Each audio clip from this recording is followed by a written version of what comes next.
Hey everyone, Thordan Smash here, and today we're going to be talking about, well, the most recent update that happened to the game, and with it there were some secret buffs and nerfs to some legends that you may not have noticed, and it seems that Respawn might be changing things to kind of see how we like it, and they may be reverted, but this just could be the way that legends are progressed in the future. We're going to go over all of that. We're also going to go ahead and give out a Lifeline Prestige skin. All you guys got to do is like, comment, subscribe, you know the drill. Without further ado, let's jump into today's topic. So we recently got the brand new collection event update for the Devil Take event, and with it we knew about a lot of stuff coming in, like Bloodhound, Bangalore. They were mentioned very specifically to be getting nerfs in this update. Along with that, there was one for Crypto's EMP that tied into altars so that it wouldn't become too overpowered of a meta. However, there was some sneaky stuff that Respawn actually snuck in, and the first one I want to go over is actually this cool clip of altar. I'll play it right here for you.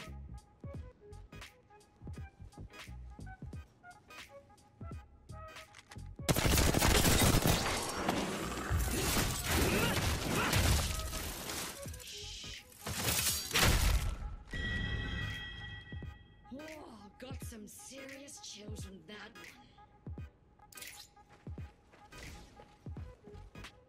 So, as you can see at the end, she starts skipping. Now, you wouldn't normally see this in the game because, well, you're in first person, but in third person mode in the firing range, you can clearly see it. And what's interesting about it is when she skips, there seems to be almost no audio. This might actually be something the devs need to address. Audio has always been an issue in this game, but the fact that she does skip is actually a kind of cool little Easter egg, although it's not, you know, like the biggest buff or nerf. At least not the secret ones we're going to go over in a minute. The other one was something that is going a little bit viral right now, and there's a Maggie ultimate where her wrecking ball comes out and it actually stuns her own teammate. Now, this has actually been something for Mad Maggie since her inception into the game, but now it's sparked a debate amongst the community. Well, it has always been a thing where ultimates do impact your teammates when it comes to visual clutter or stuns, such as Gibby ult or Bangalore ult. Those ones are a little bit easier to notice because, well, there's a giant marker on the screen on where they are coming in, whereas a Maggie ball seems to be a little bit more randomized in which direction it is going and can hit your teammates on accident as shown in the clip. Play it right here.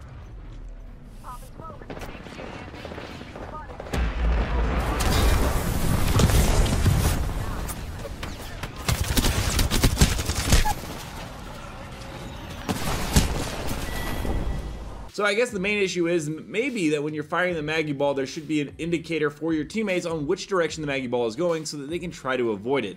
Although I will say once again, this wasn't much of a buff or a nerf, this is just something that's kind of in the game. But what we're going to talk about now is the fact that Wattson, who was already a pretty solid legend, did receive one. As noted in an article, previously Wattson's passive used to recharge 1 shield HP every 2 seconds, which took 50 seconds to recharge 1 shield bar. The new secret buff, the recharge time is actually cut down to half, meaning Wattson will now recharge 1 shield HP per second, taking her just 25 seconds to regenerate 1 shield bar. This basically cuts down getting a full red shield to half and making Wattson a much more effective legend. Now, this doesn't seem like something that Respawn would do accidentally. Most of the time when you see the secret stuff in, it's because they're actually testing to see about the user feedback for the community. But one that's even more powerful is, well, Ash. Ash actually received one in the article to her ultimate phase breach, which actually increased the maximum length of the portal. It used to be 63 meters. After the mid-season patch, it's now 77 meters. Once again, that isn't something that typically the devs would make an error on. It's kind of hard to increase an ability without actually intentionally doing it. What this likely means is that they are testing ways to make certain legends stronger or more powerful to move them up in the meta. This is particularly interesting because there was a leak not too long ago of a rumored Ash reborn / rebuffed, and her passive is unchanged buffed, and her tactical and ultimate are both reworked. This could be them actually testing it and trying new things out before they go into a full rework for her, because it was rumored that it would happen in season 25 or 26. Or this could be a really just weird glitch in the game. I will say that the proposed Ash Reborn involves some kind of lore about her grandma, and there is something in Project 19 that does mention her grandma, but it would be like a really weird story that would be convoluted and changed around. But it is interesting to see that they are going ahead and improving the pick rates for the legends. In fact, when you look at the legend pick rates, you'll notice that Lifeline is now in the top, sitting above Pathfinder and Octane. This could be due to her prestige skin, but it will also be interesting because, well, she is going to be reborn as early as season 22 is what players and leakers are speculating. It's kind of weird to see one of the most picked legends get a completely reborn kit, despite the fact that her kit is pretty popular as is. Not to mention with that, Imperial Hal, the 2-time ALGS MVP, did have some things to talk about Bloodhound. Despite the fact that Bloodhound did receive a nerf, they might still be meta. It's hard to say. He thinks that this is the same case scenario when Seer got his ult nerfed really hard and they buffed the Q basically. I just feel like you have to play Bloodhound differently now compared to how it used to be. Like you have to play hard off the scans and stuff.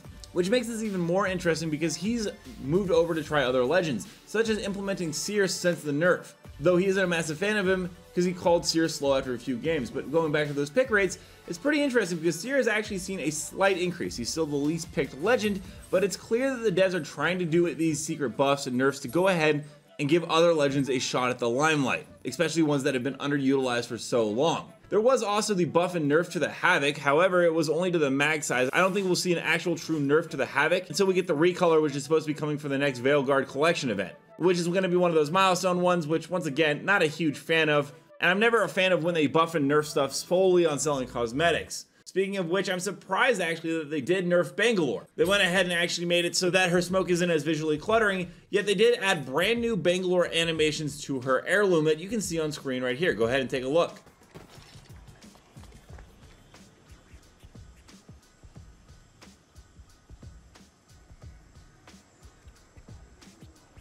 Now what those animations likely mean is the fact that, well, it confirms that we are getting a Bangalore heirloom recolor. We've known about this for quite some time, so it should be no surprise that this is finally coming.